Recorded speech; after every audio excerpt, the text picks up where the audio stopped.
meio de parábolas, irmãos, Jesus ele revelou o mistério do reino de Deus, e a gente começou a falar isso.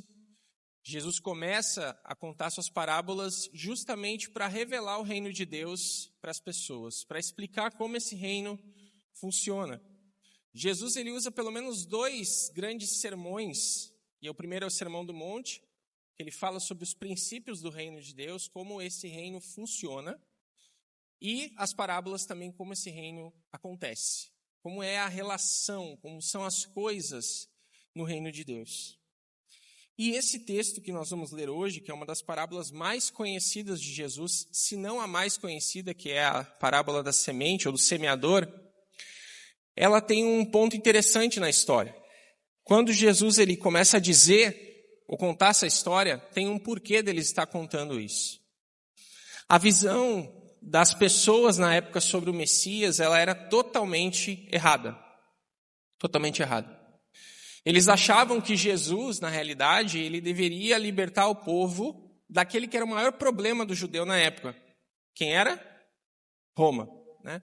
Então a visão daquelas pessoas sobre Jesus ou sobre o Messias era que o Messias viria e libertaria os judeus de Roma.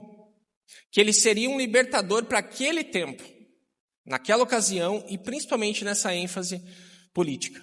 Essa era a visão que as pessoas tinham. Se você ler Atos 1, você vai ver que eles tinham uma expectativa de que Jesus iria inaugurar o reino ali. E não.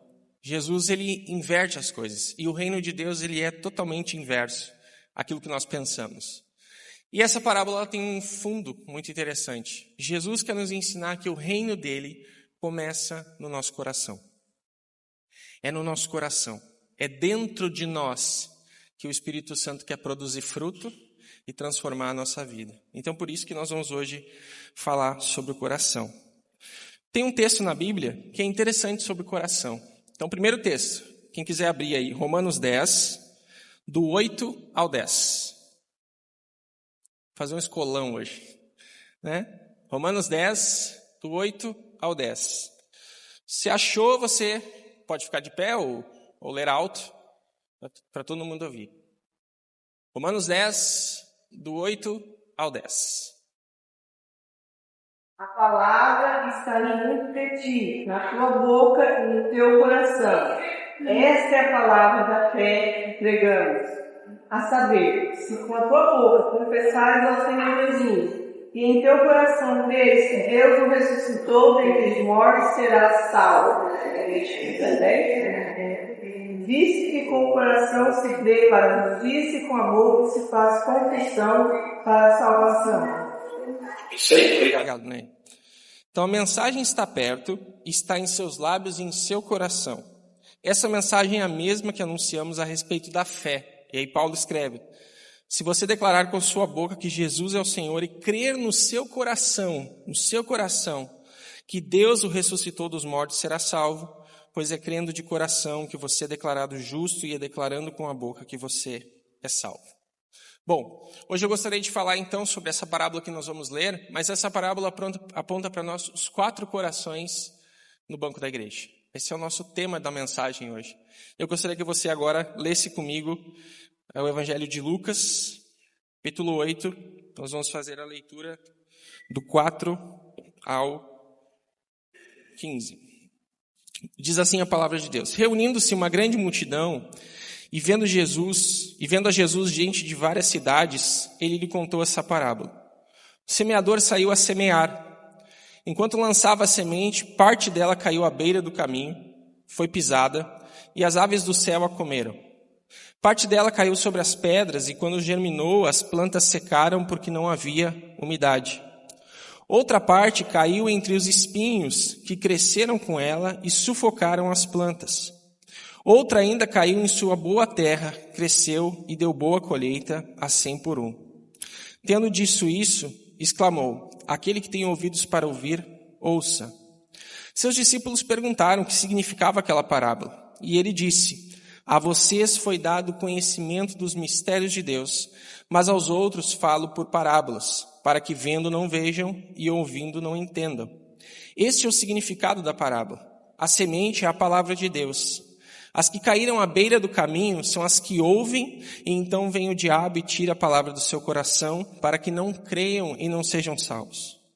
As que caíram sobre as pedras são os que receberam a palavra com alegria quando a ouvem, mas não têm raiz. Creem durante algum tempo, mas desistem na hora da provação. As que caíram entre espinhos são as que ouvem, mas ao seguirem seu caminho são sufocados pelas preocupações e pelas riquezas e pelos prazeres dessa vida e não amadurecem. Mas as que caíram em boa terra são os que com coração bom e generoso ouvem a palavra e retêm o fruto com perseverança. Amém? Vamos orar? Nosso Deus, obrigado, Pai, pela Tua palavra, obrigado porque é ela, Senhor, quem transforma a nossa vida. É por meio dela, Deus, que nós podemos ser transformados. Obrigado, Senhor, porque nós podemos hoje abrir a nossa Bíblia com total liberdade, trazer com total liberdade, Senhor, e que ela fale ao nosso coração. Mas, Deus, que não haja só Bíblias abertas no culto, mas nas nossas casas, nos nossos lares, durante as nossas partilhas em casa, em família. Eu peço, Deus, que essa boa palavra, essa palavra viva e eficaz, possa falar conosco nessa noite. Essa é a minha oração, Pai, em nome de Jesus. Amém e amém. Então, hoje a gente vai falar sobre esse tema, os 4 corações no banco da igreja. Conta-se uma história de um homem que ele tinha o costume de plantar todos os anos. Ele era um agricultor.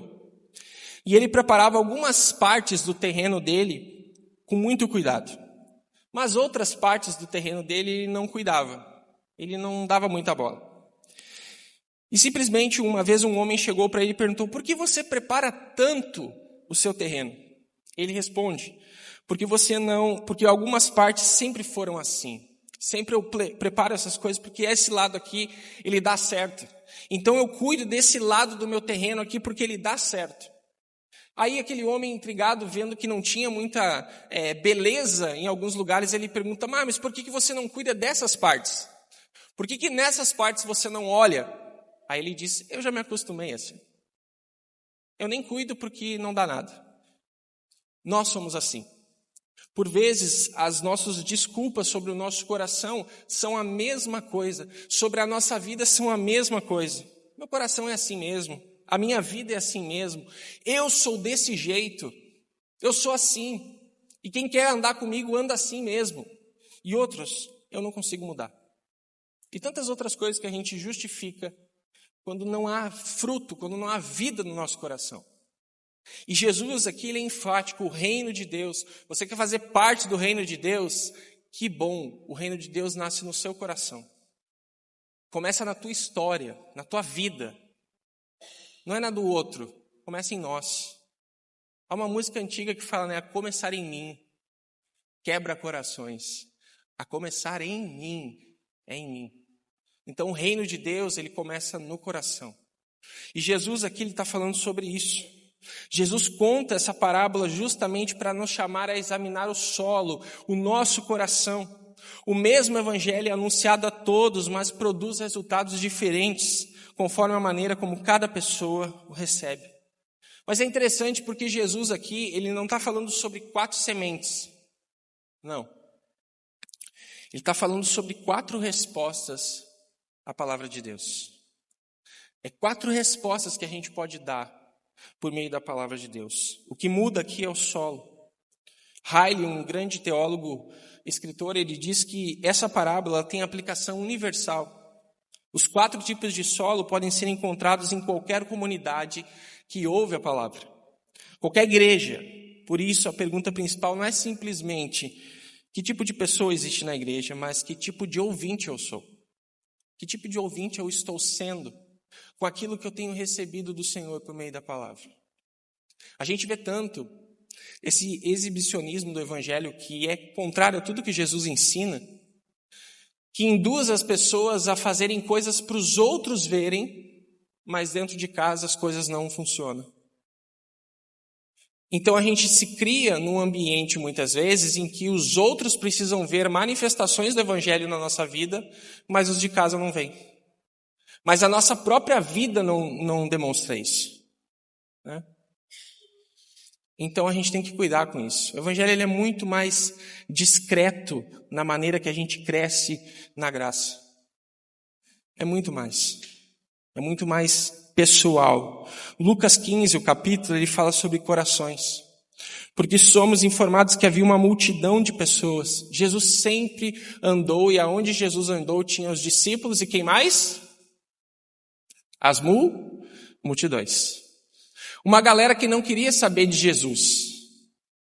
Ela queria resolver o problema dela e depois ela ia seguir outra multidão e assim por diante, e ela ia deixar Jesus de lado. Então Jesus sempre lidou com esse tipo de grupos. Os discípulos e multidões. E aqui em capítulo 15, o contexto, o cenário, Jesus está com isso. E Jesus conhece aqueles corações e naqueles corações não existiam frutos de arrependimento.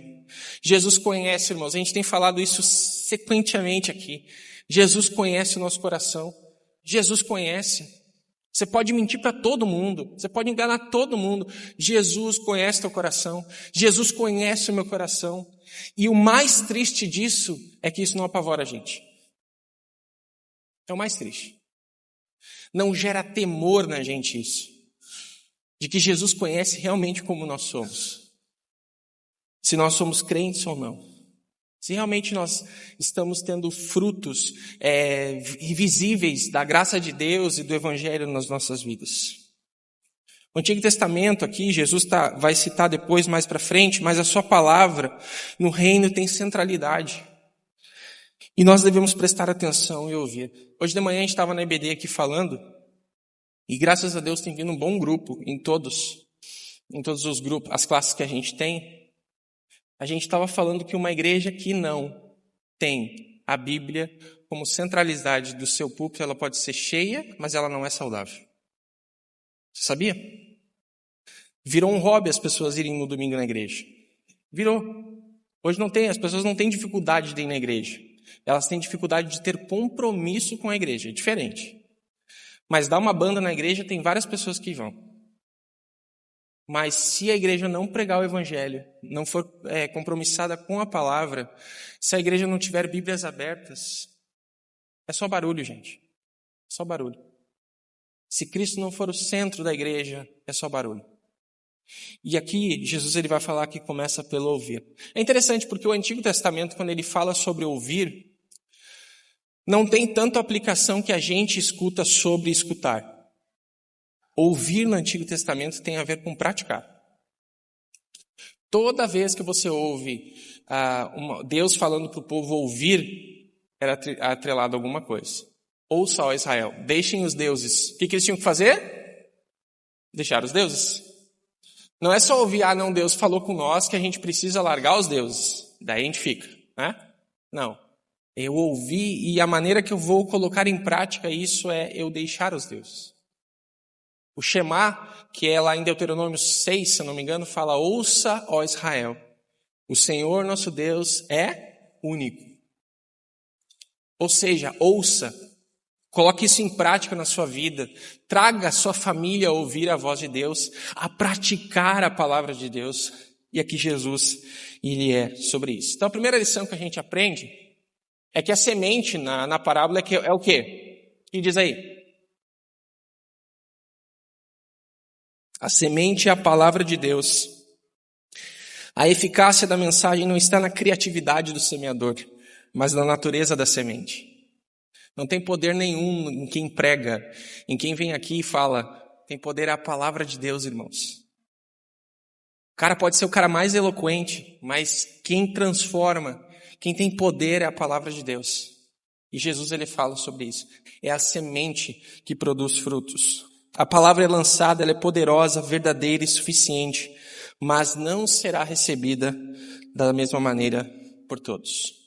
Aí tem um texto que eu trouxe, ele está na projeção, que é o texto onde Paulo, eu me debrucei essa semana sobre os livros de Timóteo, e olha só o que diz aí. Você, porém, Paulo dizendo a Timóteo, deve permanecer fiel naquilo que lhe foi ensinado. Sabe que é a verdade, pois conhece aqueles de quem aprendeu. Olha só a infância de Timóteo. Desde a infância, lhe foram ensinadas o que, irmãos? que lhe deram sabedoria para receber a salvação que vem pela fé em Cristo Jesus. Vamos ler junto? Toda a Escritura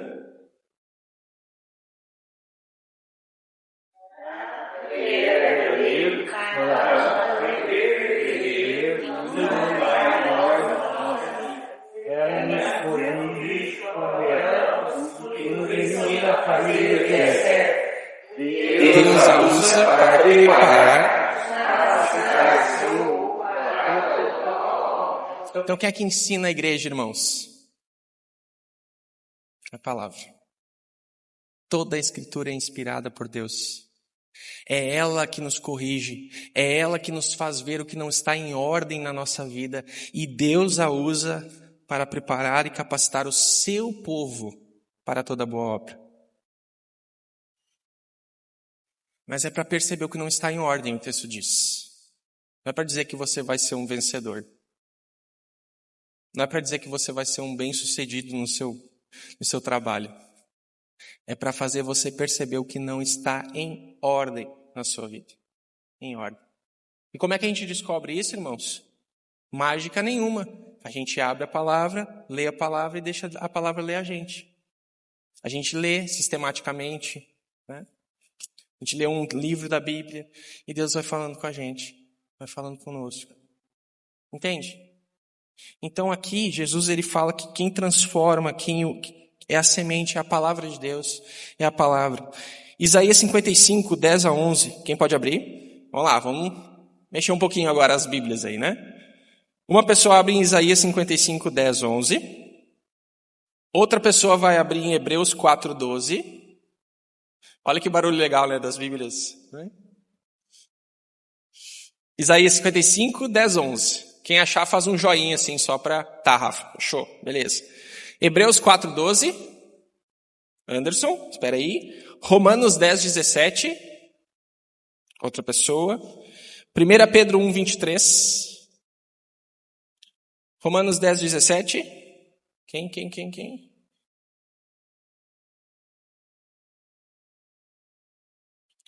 1 Pedro 1, 23. O pessoal às vezes bota a mão na cabeça assim, daí parece que vai. Eu vou dizer o nome, não é, né? Romanos 10, 17. 17, achou? Ok. Calma, Romeu, vai ter mais. Fica tranquilo. 1 Pedro 1, 23. Achou, Paulo? Tá. Então vamos lá. Primeiro texto. Isaías 55, 6 e 11. Assim como a chuva e a neve descem dos céus e não voltam para eles sem ligarem a terra, e fazerem a brotar e florescer, para ela produzir semente para o semeador, pão para o que come, assim também ocorre com a palavra que sai da minha boca. Ela não voltará para mim vazia, mas fará o que desejo e atingirá o propósito para o qual a enviei. A palavra de Deus é viva e eficaz, mais cortante do que qualquer espada de dois gumes, e penetra até o ponto de dividir alma e espírito, juntas e medulas, e é apta para discernir os pensamentos e propósitos do coração. 1 Pedro 1, 23. Vocês nasceram de novo, não para uma vida que pode ser destruída, mas para uma vida que durará para sempre, porque vem da eterna e viva palavra de Deus. Esses textos eles falam sobre o poder da palavra. Ela não volta vazia, ela é uma espada de dois gumes, a gente é regenerado por meio da palavra, a semente é a palavra de Deus. Então quando você lê a parábola, você sabe que a semente é a palavra de Deus. Amém? Bom, quais são então os 4 corações que a gente vê aqui? O primeiro deles é o endurecido, versículos 4, 5 e 12. Se diz que para muitas pessoas o mais sério dos problemas é não perceber, meu irmão e minha irmã, que tem problema. Elas estão satisfeitas consigo mesmas. Elas são agarradas a um hábito, escravas de uma rotina, orgulhosas de suas crenças ou a ausência delas, consumidas pelo prazer, elas não levam nada a sério, e o mais leve pretexto é bastante para que não assistam a uma conferência, não leiam a palavra, não venham num culto, não participem da vida da igreja. E aqui a gente começa a ver que Jesus ele fala sobre esse coração endurecido, que é presente nas igrejas, que por vezes é o nosso próprio coração. É totalmente endurecido para a palavra. E aqui a gente aprende algumas lições. A primeira delas, um coração duro, ele ouve, mas ele falta compreensão e entendimento espiritual.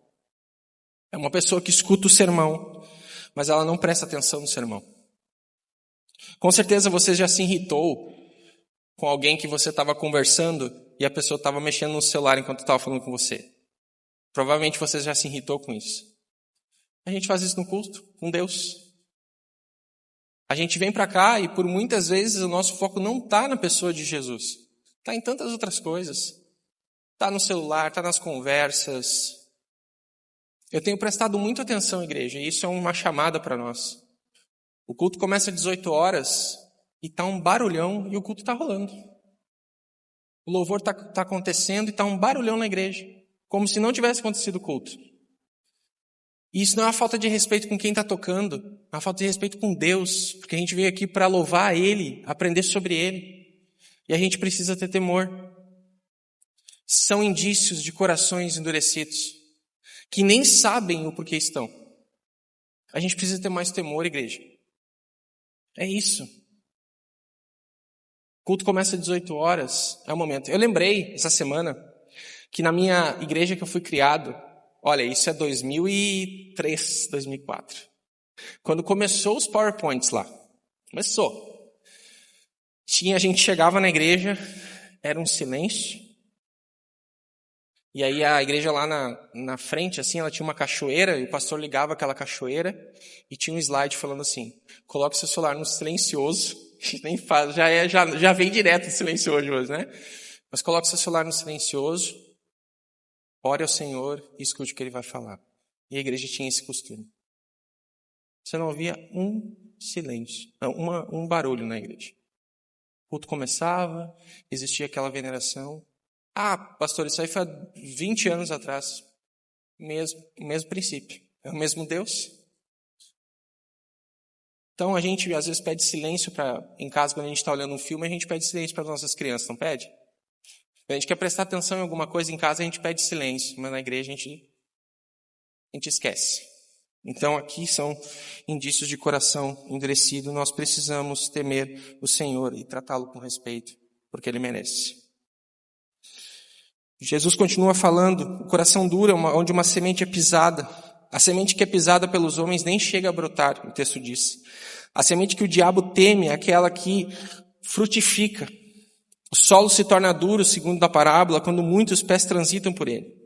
Aqueles que abrem o seu coração para todos os tipos de pessoas e influências estão em perigo de desenvolver um coração insensível. Quem você tem ouvido na sua vida? O que você tem lido? Quais as pessoas que você tem escutado? Tudo isso ajuda ou não a trabalhar a sua mente cristã. Então a gente precisa entender quem são as pessoas que nós estamos ouvindo. Tem muito falso profeta dizendo muita coisa em nome de Deus que não é. Não é. E porque a gente não tem aonde basear, porque a gente não abre as nossas Bíblias, a gente acha que tudo é em nome de Deus. Terceiro, um coração duro é onde a semente é roubada pelo diabo para que o ouvinte não creia nem seja salvo. O ouvinte, tipo à beira do caminho, ouve, mas Satanás arrebata a semente do seu coração. Satanás é um opositor da evangelização. Onde o semeador saiu a semear, ele sai a roubar a semente. A evangelização não é apenas um campo de semeadura, mas também um campo de batalha espiritual. E Satanás, irmãos, ele trabalha para impedir que a palavra seja recebida e produza fé na gente. Fé na gente. Vamos lá, mais alguns textos. 2 Coríntios 4, 3, 4. Primeiro texto. Outro texto, 1 Pedro 5, 8. São dois textos só. 2 Coríntios 4, 3, 4. Quem achou, dá um joinha. Achou 1 Pedro 5, 8? Beleza. Achou, Romeu? Achou? Tá bom, vai lá. Se tu achou, pode ler. Mas se ainda o vosso evangelho está encoberto, para os que se perdem está em fogueira. Nós, os pais de Deus, desse século,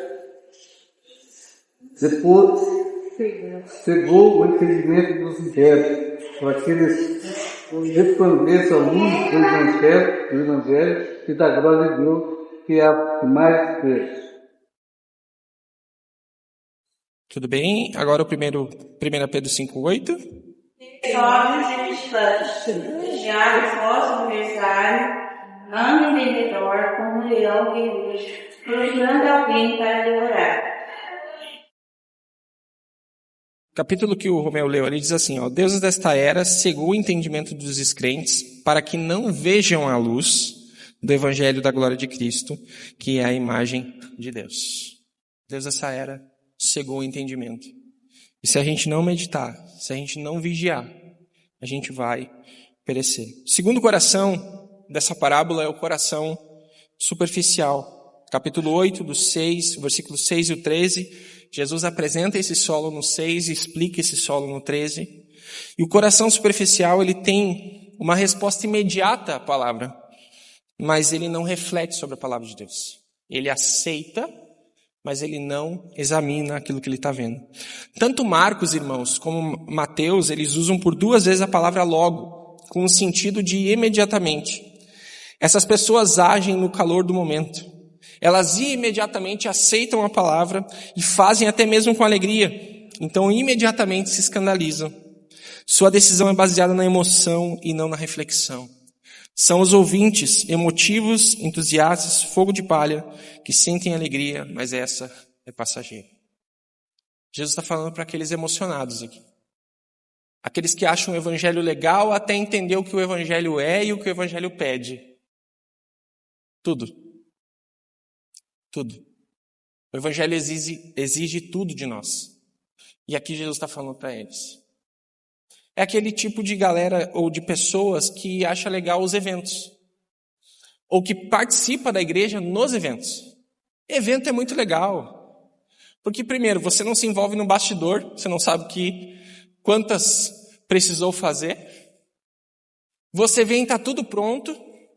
Mas o dia a dia cristão é diferente. E aqui Jesus está falando para aquelas pessoas que aceitaram uma parte legal do evangelho, mas elas, é tipo assim, aceitar o domingo da igreja, mas não as outras atividades. É aceitar o domingo da igreja, mas não aceitar o discipulado. O vida na vida. O que o evangelho está produzindo na minha vida? E Jesus está falando sobre isso. O coração superficial não tem profundidade e nem tem perseverança. Esse ouvinte não tem raiz em si mesmo. A sua fé é temporária. Na verdade, a sua resposta ao evangelho foi sempre externa. Não houve novo nascimento, nem transformação de vida. Houve adesão, mas não conversão. Entusiasmo, mas não convicção. Primeiro problema que acontece na vida da pessoa, o que a pessoa deixa? Deus. Primeiro problema que acontece na família, a pessoa deixa igreja. Ela abandona Jesus. Porque foi prometido muitas vezes para ela uma vitória que Deus não falou. Foi prometido um cristianismo que não existe. Em nenhum momento, irmãos, eu falo direto isso aqui, existe isso. Esse evangelho que promete vitória, vitória, vitória, vitória. Pelo contrário. As coisas estão apertando. O que até então não existia de perseguição no Brasil, você começa a ver aos poucos. O cerco vai se apertando e vai revelando quem é quem. Quem é crente e quem não é. O coração superficial não avalia os custos do discipulado. Esse ouvinte abraça não o evangelho, mas o outro evangelho, o evangelho da conveniência. Ele crê não em Cristo, mas num outro Cristo. Quando, porém, chegam as lutas e as provas, ele se desvia escandalizado porque não havia calculado o custo de seguir a Cristo. O que Jesus fala sobre o discipulado na Bíblia? Quem lembra? Portanto, se alguém quer ser meu seguidor, negue-se a si mesmo. O que mais? Tome sua cruz e siga-me. Negue-se a si mesmo, tome sua cruz, siga-me. Esses ouvintes se desviaram porque não entenderam que o verdadeiro evangelho implica autonegação, sacrifício, serviço e sofrimento. Colossenses 2, 6, 7 fala sobre a gente estar arraigado e edificado em Cristo. Mateus 7, do 24 ao 27 Jesus conta a história da diferença de construir a sua casa sobre a rocha e sobre a areia. Tiago 10, 36 fala sobre a nossa necessidade de perseverança na caminhada cristã. Tiago capítulo 1, versículo 2 e 4 vai falar que a nossa aprovação na vida cristã produz perseverança. E João 15, 14 e 6 diz que permanecer em Cristo, a gente permanece em Cristo para produzir fruto. Todos esses textos apresentam isso. Penúltimo, terceiro coração no banco da igreja, o ocupado. Esta é a semente que caiu no espinheiro. Os espinhos cresceram junto com a semente que acabou sufocada por eles. Este é o solo disputado e concorrido. E está tão ocupado com os espinheiros, por isso a semente não pode frutificar. Quais as lições que a gente aprende sobre esse coração? O coração ocupado, ele ouve a palavra de Deus, mas ele dá atenção a outras coisas. Uma multiplicidade de interesses toma o lugar de Deus. E a pessoa que não tem tempo para Deus, há outras coisas mais urgentes que fascinam a sua alma. Esse ouvinte não tem uma ordem de prioridade correta, pois são muitas as coisas que tratam de tirar Cristo do lugar principal. Talvez seja o desafio mais difícil para nós hoje, seja esse aqui, esse solo das nossas ocupações. É corrido para você, é corrido para mim, é corrido para todo mundo. A sua casa suja? Sim, a minha também. Porque a gente bota até a culpa na casa muitas vezes. Tem que limpar minha casa, eu não posso ir no culto. E tantas outras coisas que a gente abre como desculpa. Se está chovendo, é porque chove. Se está sol, é porque tem sol. Mas, irmãos, é tão pouco. É tão pouco. Perto do que Jesus fez por nós. Perto do que o Evangelho nos proporciona. E a gente acha que está tudo bem, que Jesus vai entender. Não vai. Se você não dedica 1 hora da sua vida para vir na igreja no domingo, cultuar com a sua família que você quer viver no céu depois, tem muita coisa errada. Se a prioridade não é o reino de Deus na nossa vida, tem muita coisa errada. Ou a gente não entendeu, ou o nosso solo não pegou a semente. A culpa não é de Deus, a culpa é nossa. Sabe, a gente está levando uma vida tão leviana do Evangelho. A gente está vivendo um tempo tão assim apático às coisas de Deus. E eu não estou falando da igreja, eu estou falando de nós. É nós. A gente, sabe, descarta o Evangelho, Jesus de uma maneira tão assim fútil na nossa vida, como se Jesus fosse um nada. Mas a gente precisa avaliar o solo. Um coração ocupado e sufocado pela concorrência dos cuidados do mundo. Essa pessoa, esse irmão, essa irmã, esse ouvinte, esse coração, ele chegou a ouvir a palavra, mas o cuidado do mundo prevaleceu. O mundo falou mais alto que o Evangelho. As glórias do mundo tornaram-se mais fascinantes que as promessas da graça. Tem uma passagem na Bíblia que eu acho ela fantástica. Uma das, né? Jesus está andando com seus discípulos, focado na missão. Os discípulos param Jesus com assim, Jesus, olha só essa arquitetura aqui. Olha só. Olha que legal. Olha que lindo isso aqui. Olha só, Jesus, essas coisas aqui que os homens construíram. Olha só. Aí Jesus fala o quê? Não ficará pedra sobre pedra. Jesus volta os olhos deles para as coisas que realmente funcionam, para as coisas que realmente são importantes. E Jesus, ele faz esse ensino com eles todo o tempo. Existem 2 multiplicações dos pães nos evangelhos. A primeira, Jesus faz um milagre, os discípulos, uau, olha o que Jesus fez. Eles presenciaram o que Jesus podia fazer e suprir na vida de todo aquele povo. Aí depois, mais para frente, Jesus faz a mesma coisa, e aquela multidão, tudo com fome, e Jesus olha para os discípulos e fala assim, e agora? O que a gente vai fazer? Eles poderiam dizer assim, olha, o Senhor proveu, a gente viu, a gente experimentou, a gente tem vida com o Senhor, a gente sabe que o Senhor provê todas as coisas. Aí os discípulos dizem assim, não sei, acho que nós vamos ter que despedir eles. Vamos mandar esse povo para casa. Entenderam nada. Quem provê as coisas da nossa vida, irmãos, não é o teu trabalho, é Deus. É Deus que te dá o teu sustento. Se tu trabalha, se tu tem força para levantar na segunda para ir trabalhar, não é porque tu é bom, é porque Deus é bom. E Deus nos dá todo o sustento. Ele fala sobre isso. Que Ele é um pai que cuida dos seus filhos. E a ansiedade tem tomado tanto o nosso coração em querer ter mais e querer ter mais. E sabe o que está acontecendo? Pessoas estão se tornando mais infelizes, mais tristes, porque aquilo não prende. Porque é um coração ocupado. Descansar no Senhor não é fácil. Repousar no Senhor não é fácil. Quando a conta aperta, quando acaba a comida em casa, não é fácil. Quando a gasolina está no finalzinho. Mas o Senhor é bom. Mas o Senhor é bom e Ele tem cuidado dos seus. Coração ocupado e sufocado pelos prazeres da vida.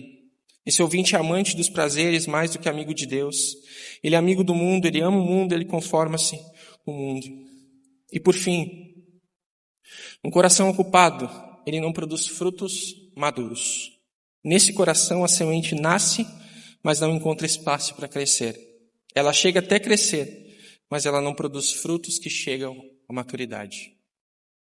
Maturidade cristã é uma coisa que a gente tem que trabalhar na igreja. É cuidar do nosso coração, cuidar da nossa vida, de crescer na fé mesmo, sermos homens e mulheres de Deus.